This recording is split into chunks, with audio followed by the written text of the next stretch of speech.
Okay, I think because it's just gone 12 o'clock, we will kick off and people kind of join us later and kind of pick up the thread. So just good afternoon, everyone, and just a huge welcome to the monthly Community Mental Health Transformation webinar.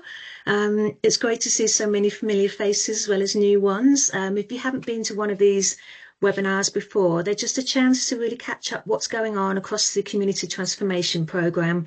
I'm your host today. I'm Alice. I've recently joined Sussex Partnership in the comms team for a year, specifically to support delivery of the transformation programme. This afternoon, we're going to be talking about Neighbourhood Mental Health Teams. We've got some great speakers lined up who are going to share a bit of what's been going on system-wide, as well as locally in Brighton and Hove, West Sussex and East Sussex. And there'll be plenty of time to ask questions and share your thoughts as well. So before we get started, though, I'll just share a few kind of housekeeping things so we can all maximise the webinar. So it's being recorded today. So you can watch the webinar back on our playlist on YouTube. You can keep your camera turned off if you'd prefer. To turn on live captions, just click the three dots in your kind of menu bar. And then you'll see options to kind of go to language and speech and just turn on live captions if you'd like to. There'll be lots of time for questions and answers at the end, but you can also submit your questions in the chat box or the Q&A, or raise your virtual hand throughout or at the end. And at the end of the session, I'll just email you a short survey if you could share your thoughts so we can make these as useful as possible. Just to say, these webinars have been going for a couple of years now, so if you wanted to watch any back, you can scan this QR code and go to our YouTube playlist, and I'll be sharing these slides after, so you've got that access. Okay, and a warm welcome to all of our presenters today. So we've got Andrea Potter, who's the VCSE Transformation Lead for Brighton and Hove in East Sussex, who'll be giving an update system-wide. And then we've got place-based Sussex Partnership representatives. So we've got Mark, Glenn and Val. We've got Ian Dyatt joining us from East Sussex County Council. And we've got BCSE representatives as well. So Leanne, Sean, Caroline and Eduardo from West Sussex Mind, BH2 Sussex and South Downs. So just a really warm welcome to you all. And thank you for kind of coming along and being involved. Okay, so I will hand over to Andrea now to kick off a bit of an update of what's been going on system-wide. And Andrea, I'll be your glamorous assistant or not, and just tell me when you want me to switch the slides over. Over to you. Brilliant. Thank you so much, Alice, and thank you for introducing the webinar. Thank you everyone as well for attending. It's really great to see so many people at today's session. So I'm going to give an update in terms of the progress that we've made so far in terms of the transformation programme, and also look ahead in terms of what's kind of coming down the line too. So I wanted to start by just giving an update on recent activity. So in terms of the progress to date, you'll be aware that the leadership and management structures have been agreed for neighbourhood mental health teams now, and that's for all of the neighbourhood teams that are going to exist, the 15 across Sussex. So that is the roles in terms of the general managers, the service managers and the team leaders for SPFT, and also for the VCSE leads too. Local teams have also reached out to their primary care partners and made contact with them. Also, we have had the meeting structures for neighbourhood mental health teams agreed. So these are going to be the kind of really pivotal part of the transformation towards neighbourhood teams, around how we're going to ensure we have that multi-agency integrated working. And those structures have been agreed, and they're starting to be rolled out across some of the places across Sussex too. So some of those meetings are starting to be held in some of the pockets across Sussex. A range of communication tools have now been developed, and you may have seen some of these start to pop up in some of the locations. So this includes letters to existing service users about the changes that are coming. We've also had a staff intro pack, a kind of welcome pack that was developed to give staff information about neighbourhood teams, what that would look like, and what the meme will mean for them. We've also worked hard on the development of kind of some key visuals as well. So we've got some posters that are ready for kind of to be able to be displayed within GP practices and community spaces. Also working on kind of digital screen graphics and other kind of tools that then can help with the rollout. And there's also been a lot of work that's now kind of been taking place on the development of an interim neighbourhood mental health team SOP as well, so to support the kind of operational delivery of the new model. Work has been taking place on that development of that, and a draft has been put together. So some real kind of key activity that's been taking place behind the scenes to help us get ready for that mobilisation. Thank you, Alice. Can I have the next slide, please? So as I mentioned earlier, the Neighbourhood Mental Health Teams is one of the kind of key changes that we will see under the new model, the establishment of the meetings that will take place. And there's a range of meetings that have been suggested to help support this. And again, some of you may be familiar with kind of some of the names. Some of these are starting to be held. And they're broken down into kind of those client-focused meetings, and also the meetings that will then sit behind that in terms of sort of help support the teams running those neighbourhoods as well. So on this slide, you can see the names of the meetings and kind of the purpose of them too. So the main one that we've got that's kind of the key, the first one is around the daily huddle. And this is a short meeting that brings together the kind of the staff members within their core team organisations to come together. And I'm suggesting is around daily, but there is some variation around how this can be held. It could be kind of maybe 3 times a week, but looking around the need within the teams. This really is around bringing people together for a very short period each day or every couple of days to talk about the kind of burning issues around what's going on within those organisations, and allowing information to be shared really quickly, and also allowing staff to come together and get to know each other as well and really build those new teams. I've got the daily huddle. We also have the Neighbourhood Mental Health Team multi-agency access meeting. So we call this the kind of MARM in terms of that kind of acronym. And this is an opportunity to really discuss the cases that come through where people may need kind of support from more than one organisation. So allow those discussions to happen, thinking about what is the best options for people in terms of having their support needs met.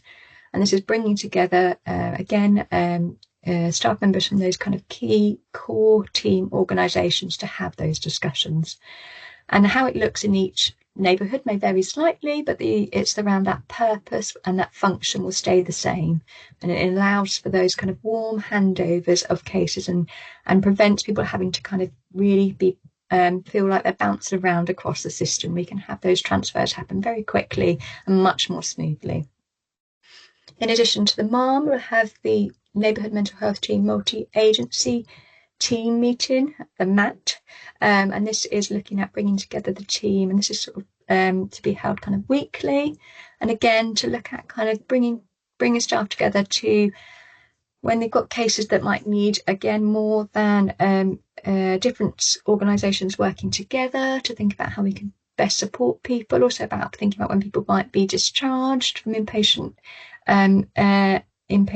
and be able to have that support in place, really quickly, or are kind of coming from out of care, and again to allow those multi-agency discussions to take place. In addition to those meetings, we are looking at how we can make sure we have, really good links with the GP practices, so that the GP liaison meeting number 4, and that's to make sure we have that regular catch up and opportunity to talk with our GP colleagues as well, where we can look at how we can make shared sort of decision making, we can respond to safety concerns, can think about risk, but have that kind of key touch point with the GP surgeries. And again, it's sort of suggested that might be weekly or fortnightly, but that will vary from neighbourhood to neighbourhood and dependent on sort of GP practice as well. But it's just making sure we have that link, and that's really formalised too. And then in addition to those kind of client-focused meetings, it's also about having the provider meeting. And this is the opportunity to bring together the organisations that are part of that neighbourhood to think about how the model is functioning, and making sure that, we are coming together as a partnership to really problem solve, to look at performance and think about how we work together going forward as well.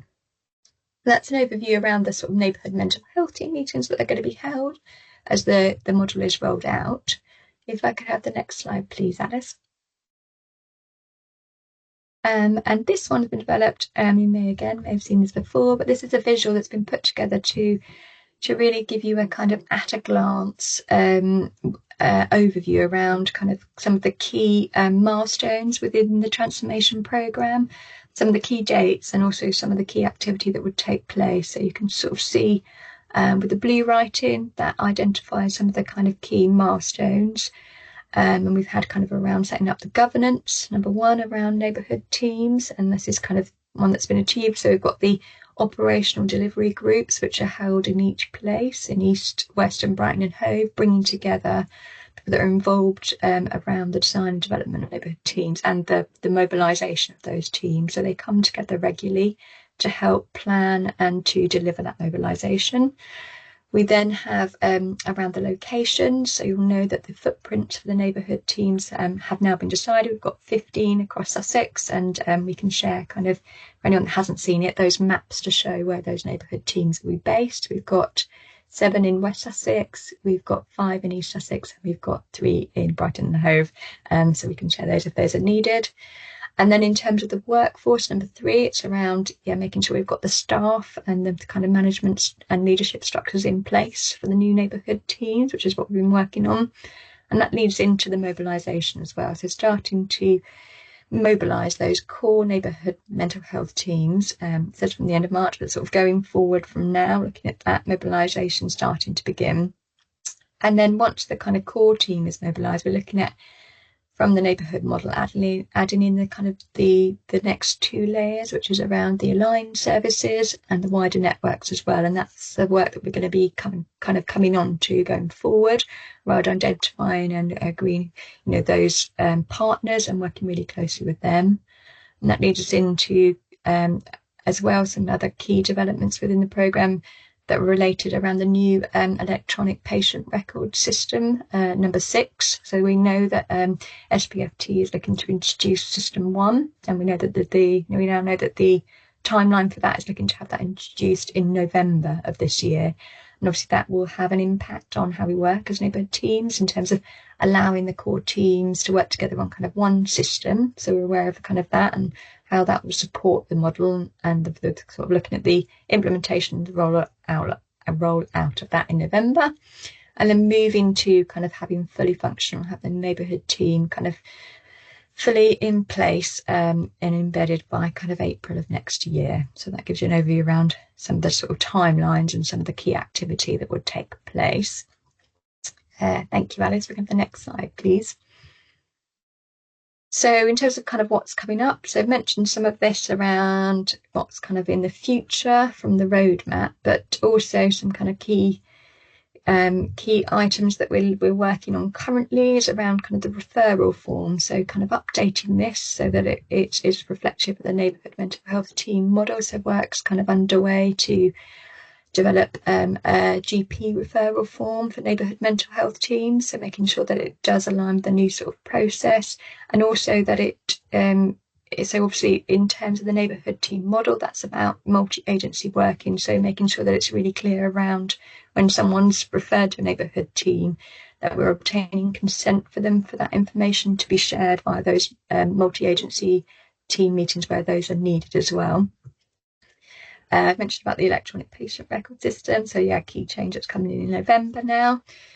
There's also a working group in place that's focusing on the replacement to the care programme approach, the CPA. So we know nationally there's a move away from CPA towards developing kind of quality standards. And this is the work around, moves around the kind of lead practitioner role, moving towards what will replace that as well. So in Sussex, there's a working group that are focusing on this and really trying to define what that role will look like going forward in Sussex and how that will fit into our new neighbourhood mental health team model too.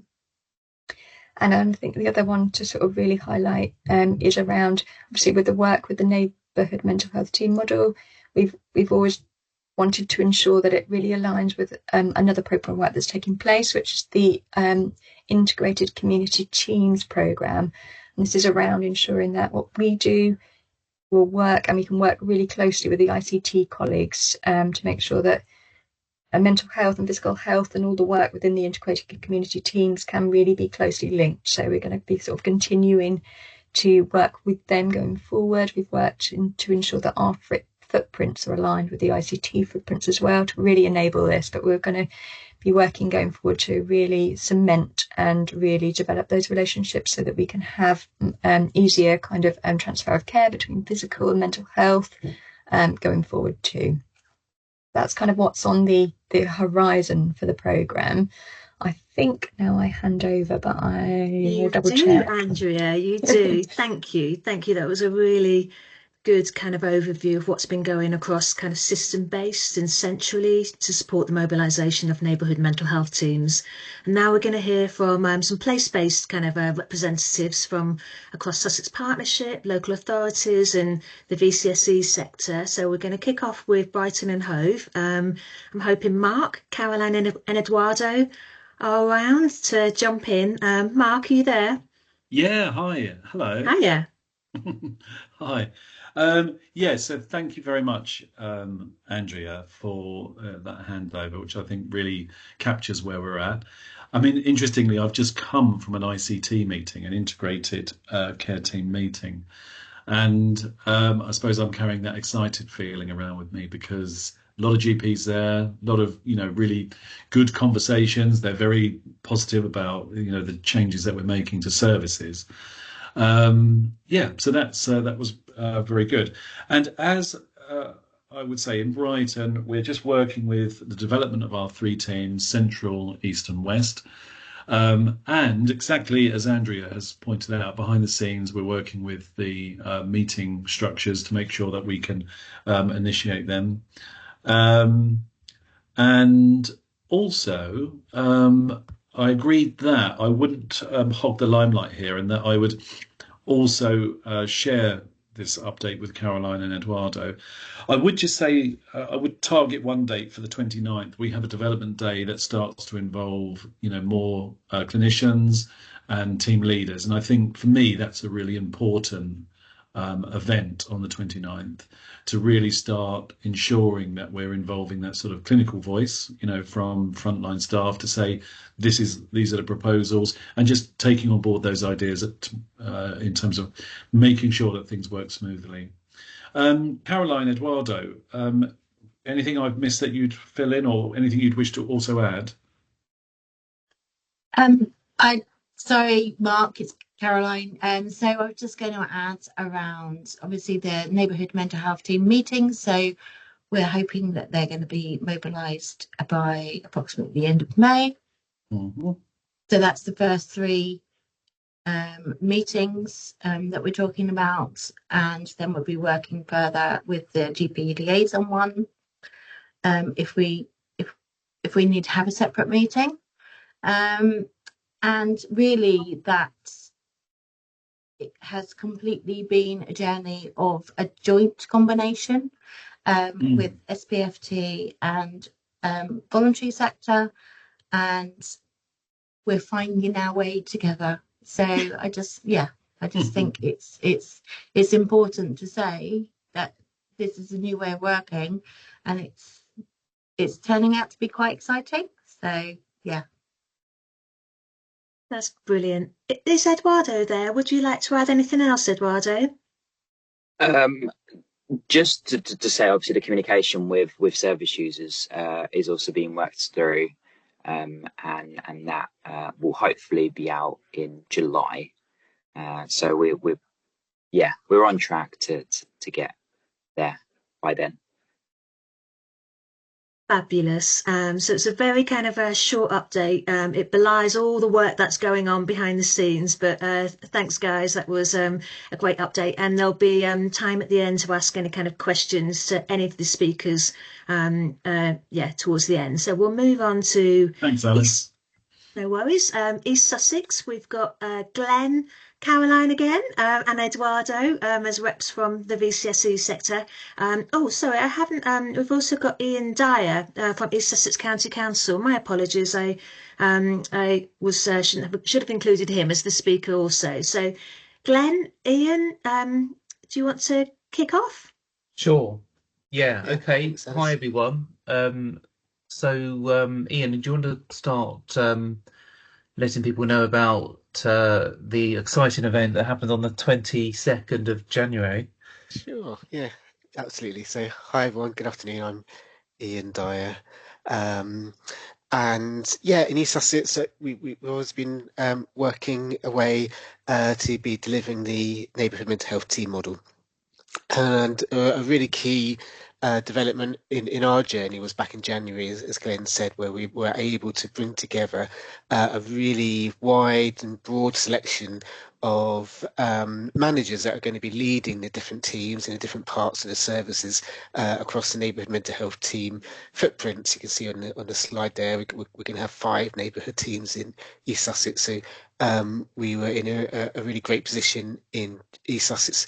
By January, we had some idea of who might be some of the leadership roles across those teams.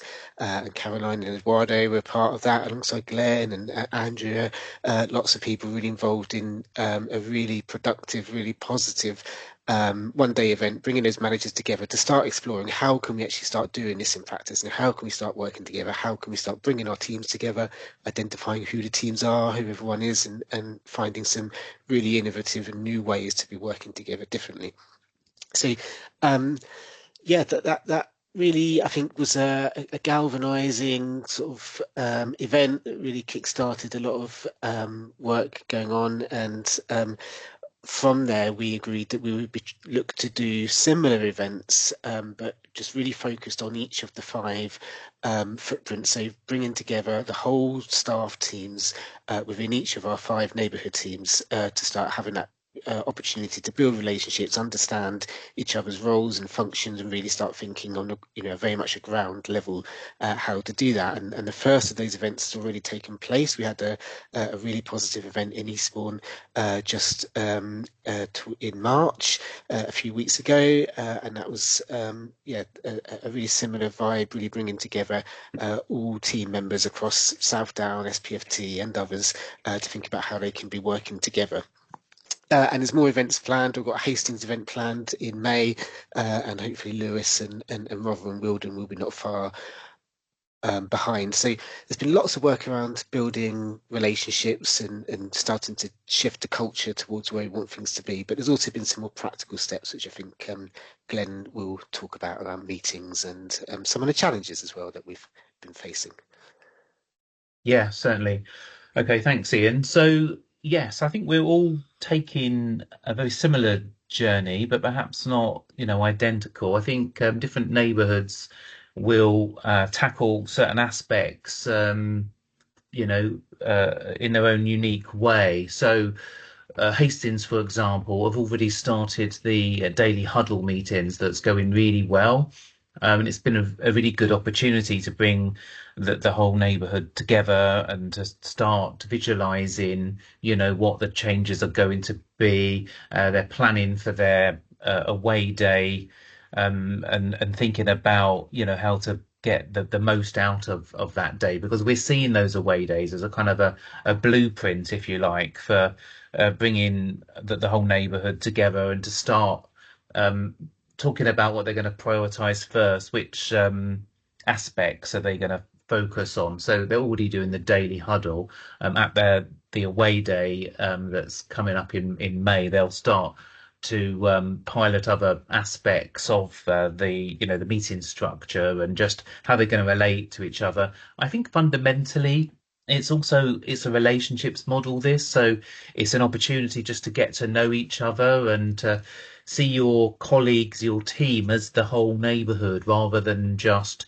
the SPFT or Southdown or whatever organization you're in. So and I think by bringing those teams together, and this is what Hastings have found with the daily huddle, is they're starting, it just brings about new opportunities. It's like bring the people together, watch the magic happen, really, because they're able to already form those relationships, think about how they can work differently, new opportunities, getting to know each other's services, and working in a integrated way.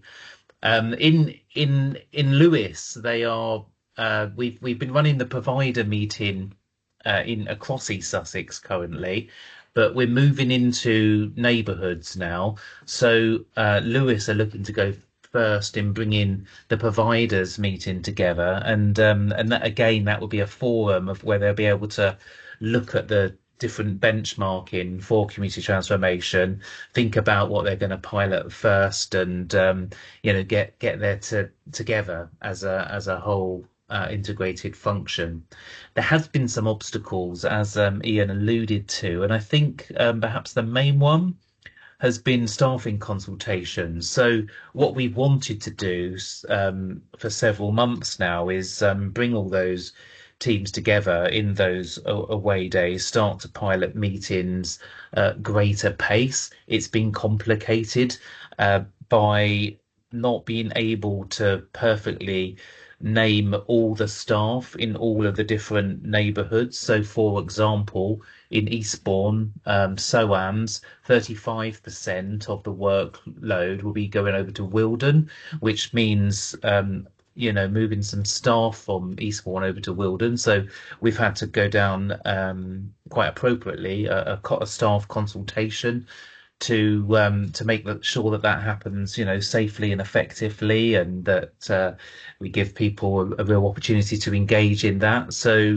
I think it's important that we don't rush those things and that we do get it right, because when we bring the teams together, we want people to have that sense of belonging, that sense of team, that it's a venture that they're really excited about. So we're almost there. We've also been a bit disadvantaged, I suppose, by we've got some vacancies in some of our leadership positions, such as service managers in Wilden and Rother.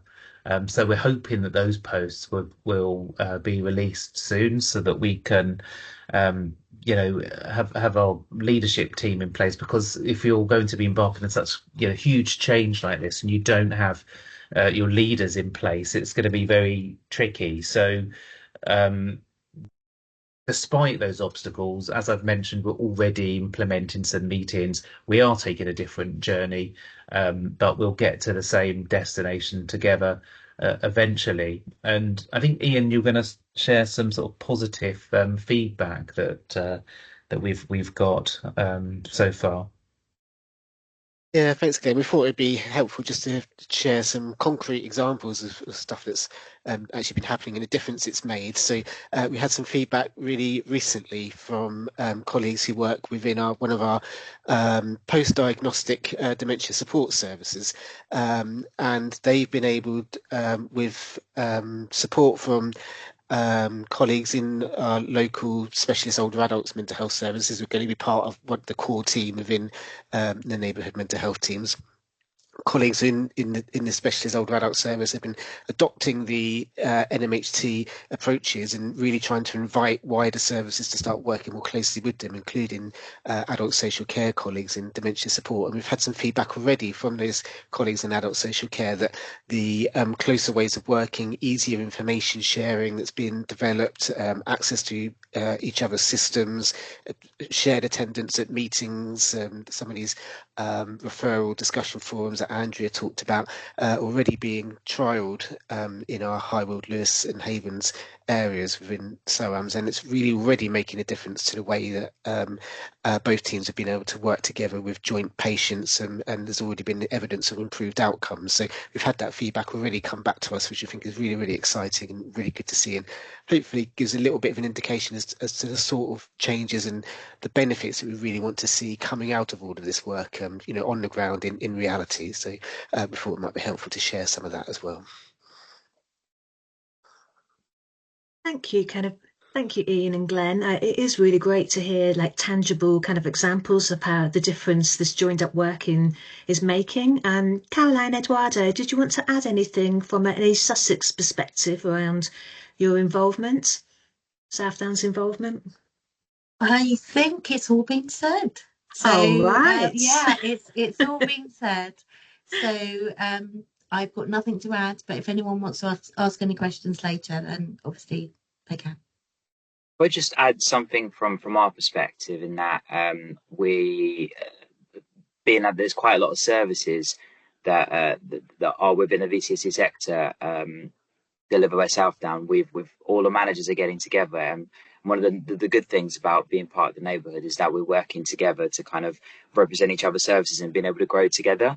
And our managers are meeting on what we're going to say monthly basis at the moment, Caroline, to ensure that we keep that momentum going. So that's going really positive as well in terms of not only the frontline team attending the meetings, but how our leadership team are sort of grouping together. That's fabulous. Thank you. Okay, so we will move over to West Sussex now. So the seven neighbourhood Sorry, men. Oh, Alice. yes. There was a hand up. I think it was Andrea. I saw her very Oh, briefly. great. Thank you. I Oh, can't see hands. So Andrea, oh, please go apologies. ahead. Sorry to interrupt, Alice. I was just going to add that, yeah, I think in terms of kind of working within the Sussex team too, to sort of just to add to what Eduardo was saying, I think that with Southdown, it's been that you've kind of over the last few months, you've started to try how we'll work together, won't you? And I think that kind of bringing together of the voluntary sector and the SPFT, kind of how positive that has been and how to get to know each other's services as well, and how actually could work quite differently around, oh, actually, that's something that we could pick up, or that's something you can pick up. And those things are really starting to happen, aren't they? And I think Ian and Glenn mentioned at the beginning around that kind of cultural shift, and it's something that I think that's definitely been kind of really demonstrated within East Sussex too. And I think just to emphasise sort of finally as well, it's a kind of ongoing working model, isn't it? But that you've looked at how it could be applied in East Sussex and how it might need to flex. But equally, yeah, it's really nice to see the beginning of that journey, I think. That's fabulous. Thank you. Okay, West Sussex. So we've got Val from Sussex Partnership. So she's a project manager at the Trust. Unfortunately, this meeting is clashing with another meeting. So general managers and service managers are at another meeting. But we've also got Leanne and Sean from West Sussex Mind and BHT Sussex to give a bit of a flavour of what's been going on in West Sussex. So Val, are you there? Do you want to kick off? Yes, yeah. Hi, everybody.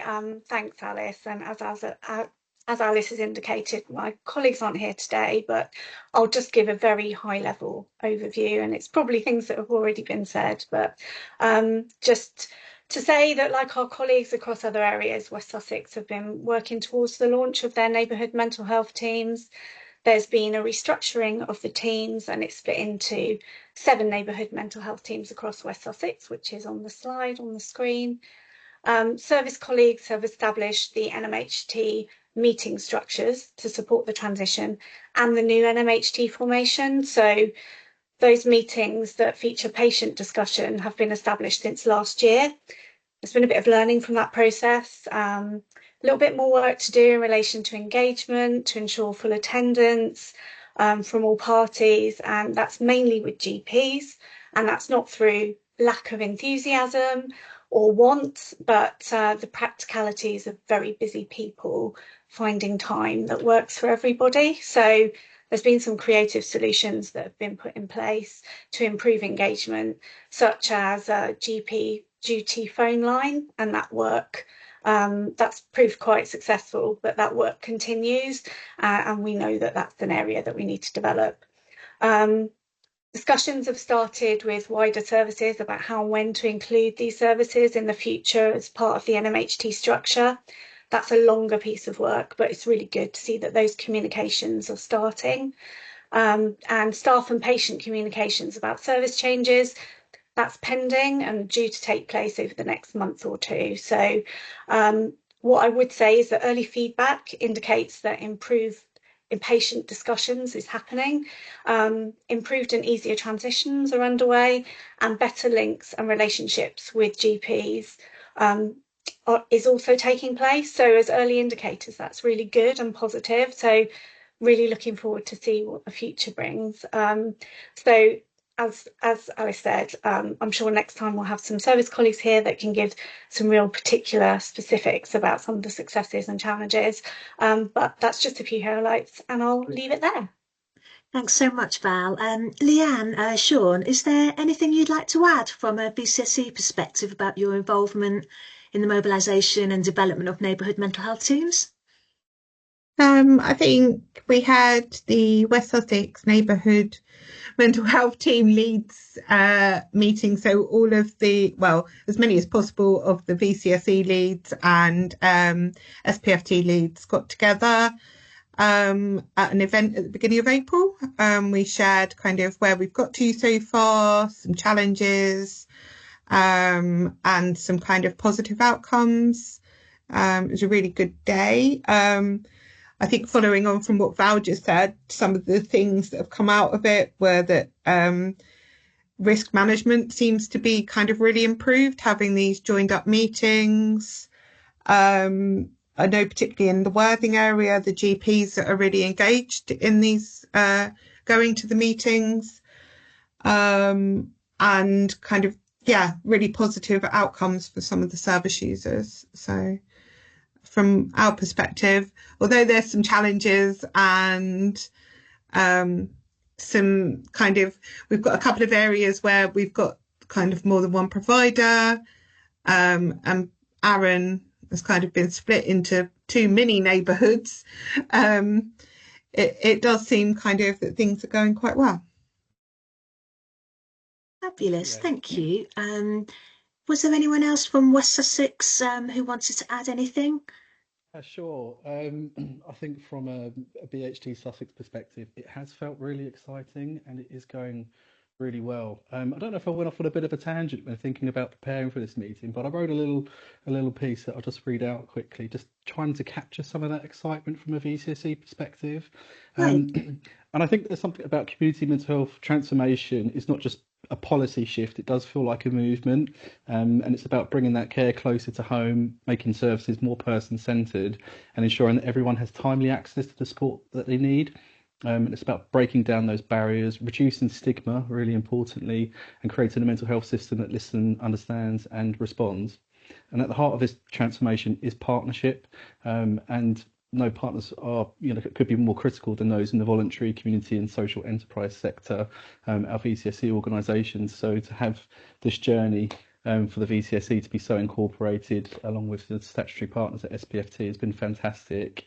And we know that our VCSE organisations have deep roots in our communities, and they're often trusted, accessible and very diverse, from offering peer support groups and crisis cafes to culturally sensitive services, wellbeing activities and early intervention programmes. We know that VCSE organisations are doing what statutory services alone cannot, so working in that combination is really seeming to help reach people where they are, with empathy, creativity and importantly that local insight. And I think VCSE organisations just being able to bring that voice as well for those who might otherwise go unheard. We know that there's some really exciting things going on in terms of mental health transformation with reducing health inequalities, and the VCSE organisations like ourselves at BHT Sussex and Pathfinder being able to bring that swiftness and adaptability to try and get projects up and running quite swiftly. We've got a coffee morning for people from the Black African and Caribbean community in Crawley, and we've looked at data as part of this journey with underrepresented groups, and there's some really brilliant things that are flourishing and blossoming from that already. The daily huddles have been really brilliant. We've had them up and running for about the last 5 to 6 months. I think at the start of the change curve, it was a bit like, what does this all mean? Is it change for change's sake? Is it a dilution? What is it? But I think we kind of got into that frame of mind of let's bring that positive mindset to it, jump into it, maybe make a few mistakes. It's not going to be perfect, but just kind of get going and review it regularly. And that has been a really great journey. And many of my recovery workers and staff now go into those daily huddles, and the communication between VCSE, mental health, local support and the ATS teams and everybody else in the neighbourhood has never been better. And I'm literally seeing members of my staff who are very well experienced, many who were service users of the service years ago, now working in collaboration with those wider services. And it does feel like a really strong partnership, which importantly seems to be increasing the quality of client outcomes. And we're already getting some really great case studies from going into the daily huddles, going into the MARM meetings. We adjusted our Pathfinder local planning group to transform into the neighbourhood provider group forum, and we've facilitated 2 of those already, and it's just been so great to see those other core people in the neighbourhood sitting around the table, working collaboratively with that whole community structure. So it does feel exciting, and I look forward to seeing how much further it goes. But most importantly, it does feel like it's on a really good trajectory. Fabulous. Thank you so much, Sean. What a great way to kind of end our speaker session. I feel fired up. That was a really great update. Thanks, Leanne and Val as well. We have got some time now for questions. So I'm going to stop sharing so we can see more of one another. There you all are. So yeah, we've heard system-wide from Andrea and as well as from place-based representatives across Brighton and Hove, East Sussex and West Sussex. It's quite a lot of information that's been shared, but I hope you found it useful and engaging and inspiring. If anyone's got any questions, do you want to just raise your virtual hand and I'll bring you in? Alice, there's a couple of questions in the chat actually as well. Oh, fabulous. Okay, well, let's go to hands first, and then we can go to the questions in the chat. So, Eduardo, did you have? Oh, you put it down. I did to raise the same thing that Andrew just did. Oh, okay, great. Rosalind, over to you.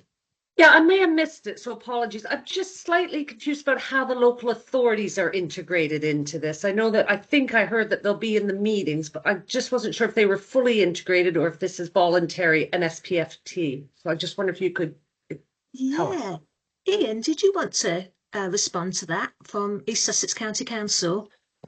Yeah, sure. So I think I'm right in saying this is generally the approach across Sussex as well, but local authority services, particularly sort of adult social care, social work services, we'll be looking to work with really, really closely, but as part of I don't know if we've referred to it today yet, but what we're calling our aligned services part of the overall offer.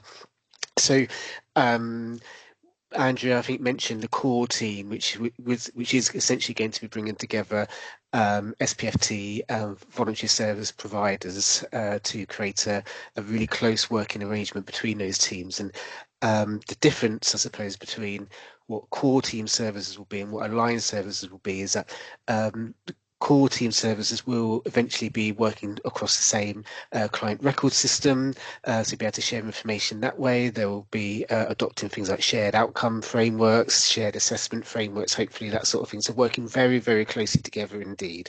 And other services that we know are really, really important for us to work closely with within the model, such as adult social care, such as perhaps NHS talking therapies, for all sorts of different reasons, won't be able to actually adopt those shared processes, but we will still be wanting to work with them really, really closely. So they will be invited into the meetings as appropriate and as works best in each neighbourhood.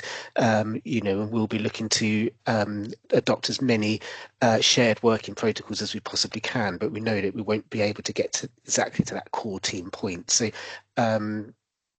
in East Sussex, this is where I'm not sure about how things are different across the different places, but in East Sussex, we're going to be starting working on a piece of work to think about how can we start reaching out to and properly engaging those aligned services teams in the next couple of months. So probably the next time we do one of these, I expect that will be what we'll be focusing our updates on, is how we're actually widening out that NMHT offer beyond the core team and including those aligned services, so including local authority adult social care services within that. So yeah, I hope that's helpful. And I don't know if it's exactly the same in Western Brighton, but that's how we're taking things forward in East. Fabulous, thank you. And Thomas. Hiya, thank you. Hiya. None from that last description from Ian was really helpful, so thank you, Ian, for that. I guess it's just from a voluntary sector perspective, how do organisations come forward to say we want to be within those networks, whether it's the wider networks or the aligned services, and who's the key contact? I mean, I can see that South Down listed or Pathfinder, for example, but to understand that process of timescale. And then the other slight follow-on question is just that the offers around like UK in East Sussex and Brighton and Hove, how do they integrate in with this model? Great. Well, Andrea, would you like to, as our VCSE lead for the programme, do you want to respond? Yeah, sure. Thank you, Alice, and thank you, Thomas. Yeah, so definitely we really want VCSE's organisations to be included within the aligned and particularly within the wider network and partnerships part of the model. I think the key in terms of how to get involved. So our organisation runs the VCSE Mental Health Network, which you may have heard of, and if not, then please let me know. I can put you in touch with our network coordinator, Sarah Dean, who runs the network and runs the network meetings. So via the network, we update VCSE organisations about the progress of the transformation programme and also, let them know about opportunities to get involved. So that's the sort of first step. So definitely recommend joining that. It's completely free and holds sort of meetings quarterly.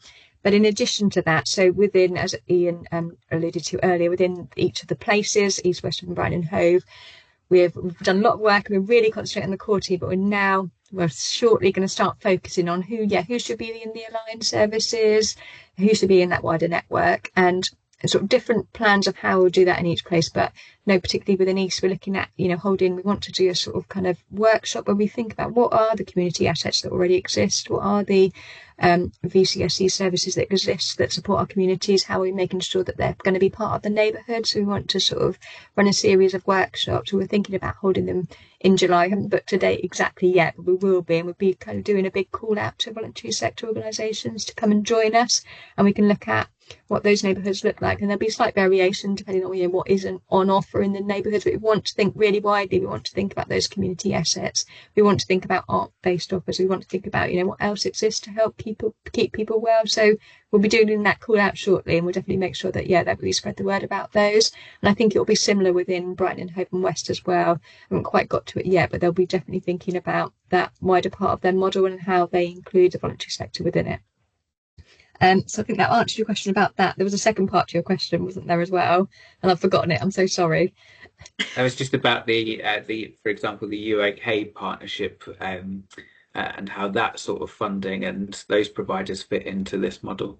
Yeah, thank you. So it's we've got UAK in Brighton and Hove, and we've also got UAK in East Sussex, and they're slightly different. So in Brighton and Hove, it's that kind of umbrella, that partnership around the 17, might be 18 now, organisation. So in Brighton and Hove, they have decided that the UAK won't be within the core team, but will be within the aligned. So some of the southbound services like the IPS employment will be in the core team, but kind of UAK will be aligned. So it'll be really closely linked. But as Ian kind of mentioned before, we know that for the core team services, we're asking them to be on the same patient record system. We're asking them to work in a really integrated way. We know that won't necessarily work for those smaller organisations, but we still want to have that really close link. So within Brighton and Hove, been working really closely with Brooke, who's the partnership manager, to make sure that UAK are included, but won't have the kind of requirements impressed upon them that just aren't practical. So they'll definitely be included. And then in East Sussex, it's sort of similar in terms of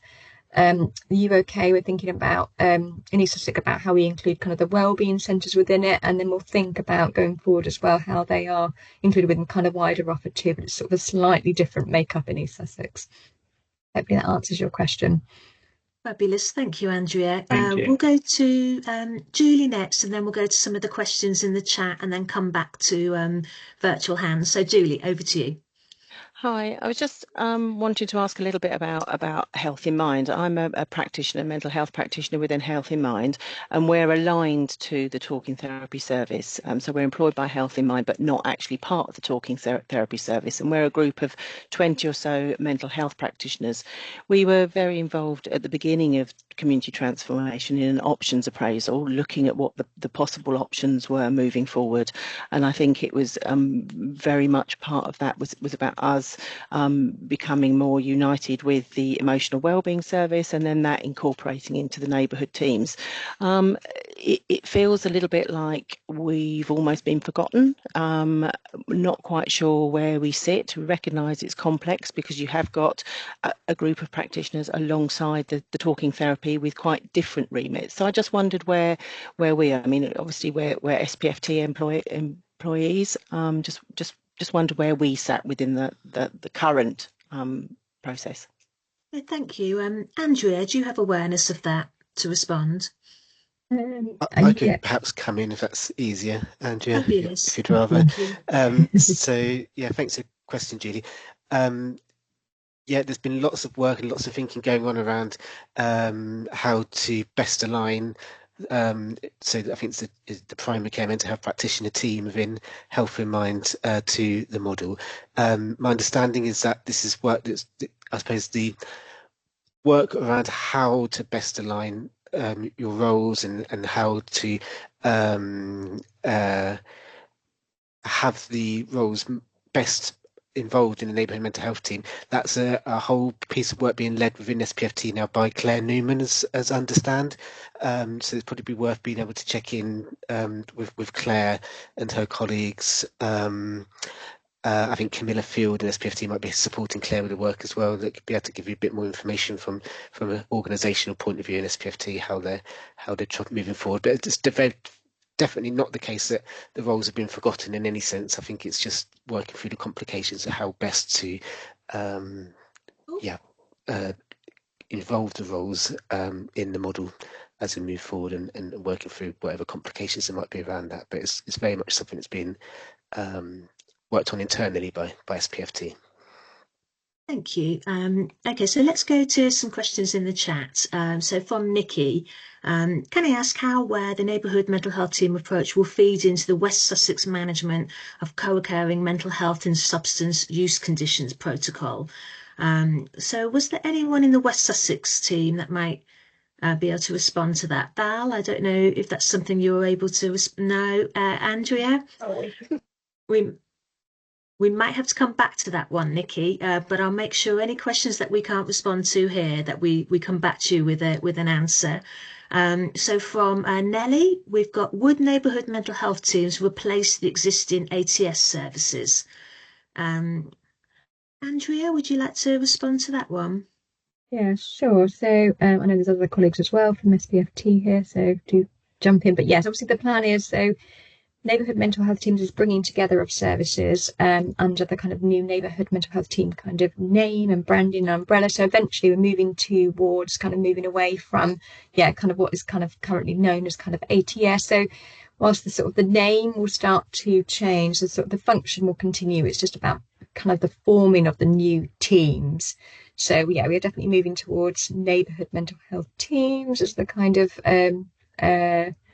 the name and the branding that we're going towards. So if you mean in terms of kind of what things are called, but obviously the function will still be retained, but we're kind of working in that more integrated way. Hopefully that kind of answers the question. Great, thank you. Mark, Glenn, did you want to add anything? No, I agree that it's going to be a function, isn't it, within a neighbourhood team, whether the name ATS is still relevant or not. I don't think it will be. So we'll move towards calling it something else, but the function won't change. We'll work very closely with SOAMs in the way that we do now, I guess. But the function is going to be part of the neighbourhood model, but I think the name will change. Fabulous. And Mark, did you want to add anything? Yeah, I would agree with Glenn that for me, I think it's really important that we do change names and that we describe ourselves as neighbourhood teams. It taps into some of the stuff that others have already mentioned, Ian and others on the call around to truly represent the changes that are happening. It's not just about the NHS. It's not just about SPFT. It is about, that collaborative, cooperative, co-produced working. And that's why I don't want to get sort of too hung up on language and words, but they're actually really important.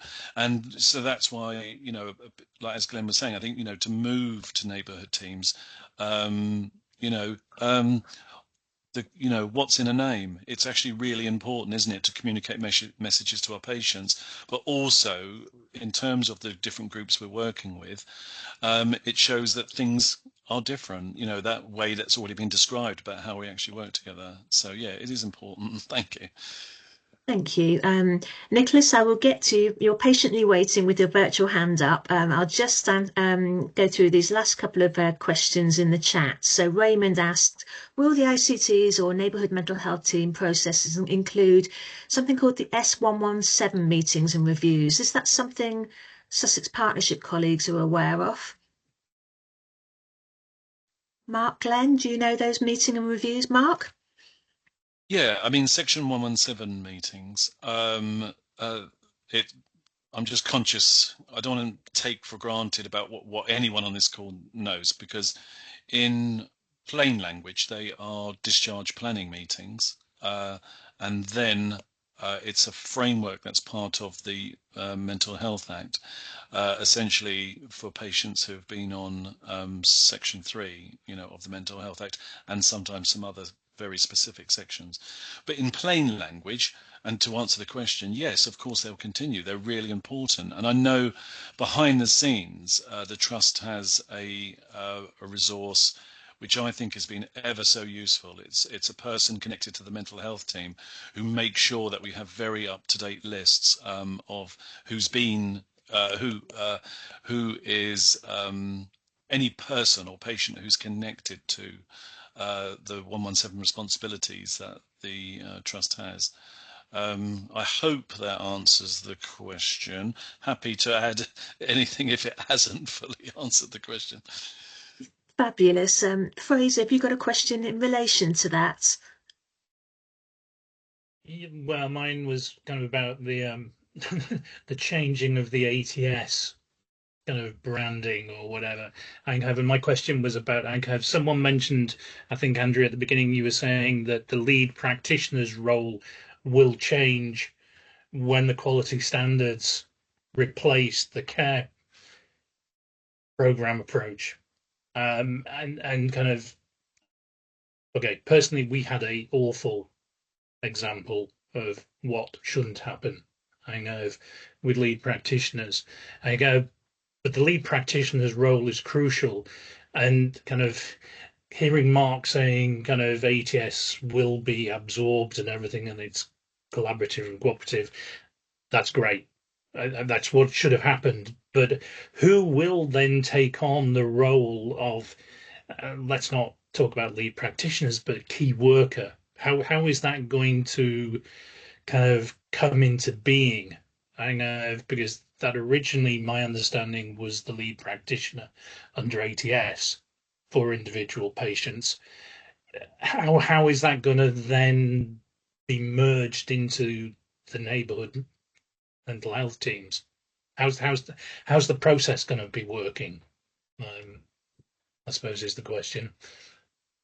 Mark, did you want to respond to Fraser? Yes, I would, and I just think it's a really powerful question. It's a really good question. And so first of all, in regard to 117 responsibilities, the review of those is essentially a statutory function that does have to be completed by community teams. And a lot of that does come down to our colleagues that we would describe as local authority colleagues, because it is a requirement for people under 117 to have reviews. But Fraser's question, I think, talks to something actually more profound, in the sense that if we're moving away from, and again, it's funny, I mentioned in my, didn't I, about language and the meanings of things. If we're moving away from lead practitioners to, as the standard operating procedure for the NMHTs describes, it does describe a sort of key worker function. And I think there's an inevitability that with some key worker roles, it will be very much aligned, and it will very much be like the lead practitioner role, whilst also recognizing, and I think this is part of the neighbourhood ethos, that you also need a person to be considered also to be open to the team, because they may need, of course, input from other members of the team. So that's not just going to be SPFT staff, that could be anyone in that broader neighbourhood team. But it's a good question, because I think I think it challenges us all because a lot of us have worked with this model for a long period of time. I mean, I'm so ancient, I was around when, the care program approach was initiated. And so I can remember the early days of this.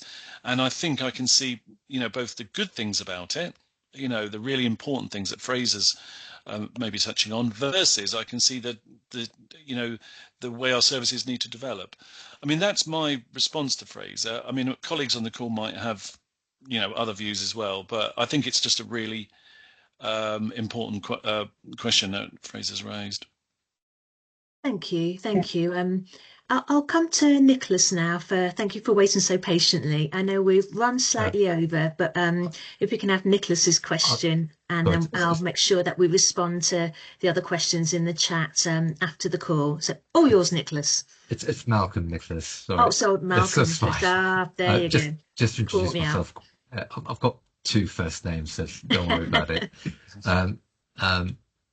Just to introduce myself, I've come into this meeting a bit late. I was in another meeting. So I'm Malcolm Nicholas. I'm the head of operations at Crawley Open House, which is essentially a homeless charity in Crawley, West Sussex. So and probably relates to some of what's already been mentioned, and perhaps what Fraser's just mentioned. But so I and some of my team, but I also chair professionals meetings, MDT meetings, and as part of those meetings we have lead practitioners, but also housing representatives from the local councils, perhaps other third sector agencies such as Tony Ties, person support workers. And I chair ones that are particularly, in terms of cases, represent multi-compound needs, but particularly challenging and complex cases. And I find those kind of meetings work really, really well when you've got buy-in from different individuals, from different services, with kind of fairly kind of clear actions and at regular intervals. And a coordinated approach and a person-centered approach really works well. So I suppose, and I'm playing a bit of catch up here in terms of the local neighbourhood mental health teams.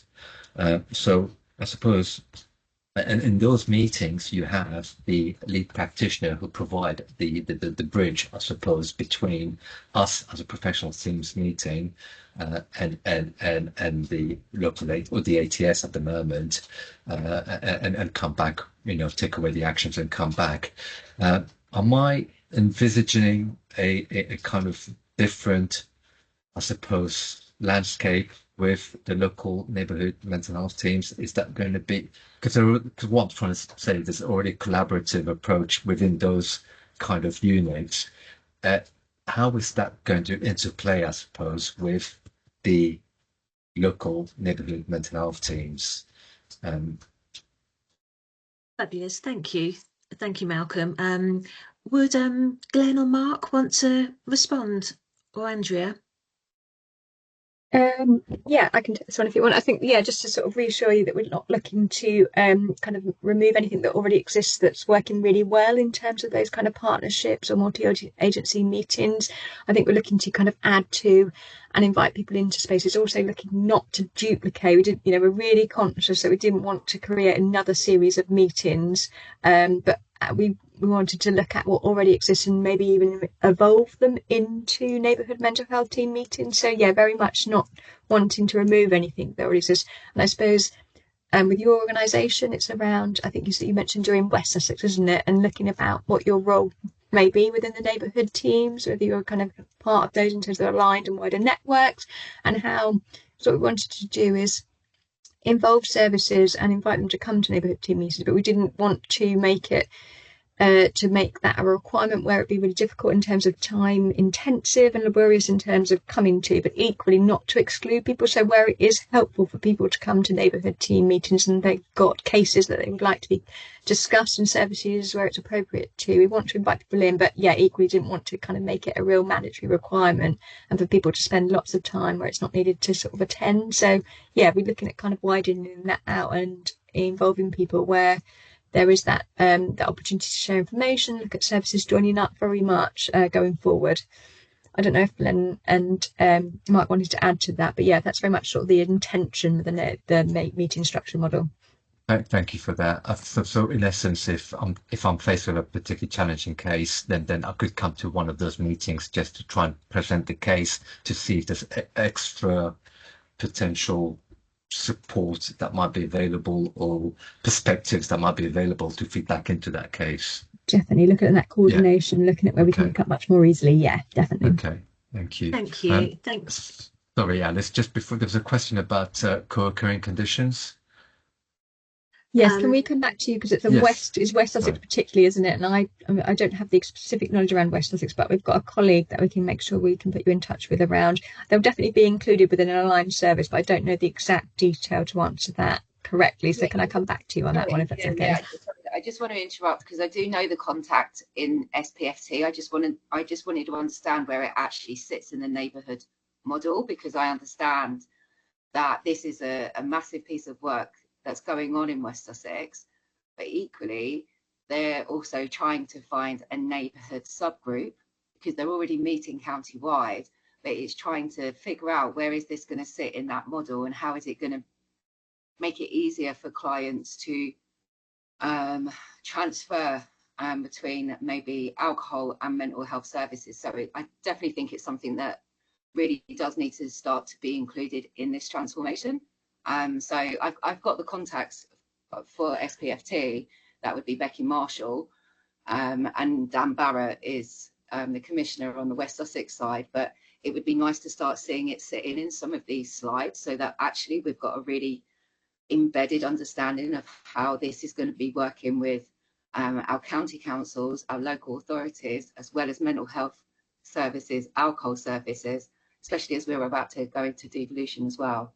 So if any further information, if you can email that to me, that would be really helpful. Thank you. Absolutely. Thank you, everyone. Apologies we've gone slightly over. I'll definitely allot more time for Q&A at the next webinar. We will do our very best to go back to all the questions in the chat and answer them. I'll also share the slides, and there'll be a recording of this session. If you've got any other questions, please kind of just drop them into the chat, and then I'll do my best to get people to respond and get those answered. You can also drop the transformation team an email, so I'll pop that email address in the chat also. Just finally, a huge thank you for coming along this afternoon. It's been a really fabulous discussion. The next webinar is Wednesday the 14th of May, so hopefully look forward to seeing you then, and have a wonderful Easter when it arrives. All right, take care, have a good day. Bye. Thanks, Alice. Thanks, everyone. Bye-bye. Thank you. Bye.